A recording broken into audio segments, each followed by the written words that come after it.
آج ایک تسبیح کا خاص راز بتانے جا رہا ہوں۔ زانا صرف ایک تسبیح پڑھ لینا، جس کے ہاتھ یہ راز لگ جائے دولت ذلیل ہو کر اس کے پاس آئے گی۔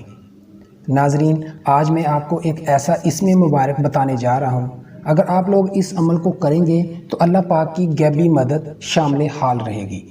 آپ کے تمام مسائل حل ہونا شروع ہو جائیں گے، آپ کے مال و دولت میں اضافہ ہوگا۔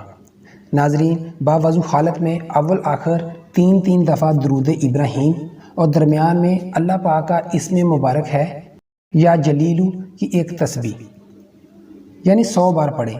اس عمل کی برکت سے اللہ پاک کی غیبی مدد شامل حال رہے گی، آپ کے تمام مالی مسائل حل ہونا شروع ہو جائیں گے، اور یہ عمل تقریباً 7 دن تک کریں۔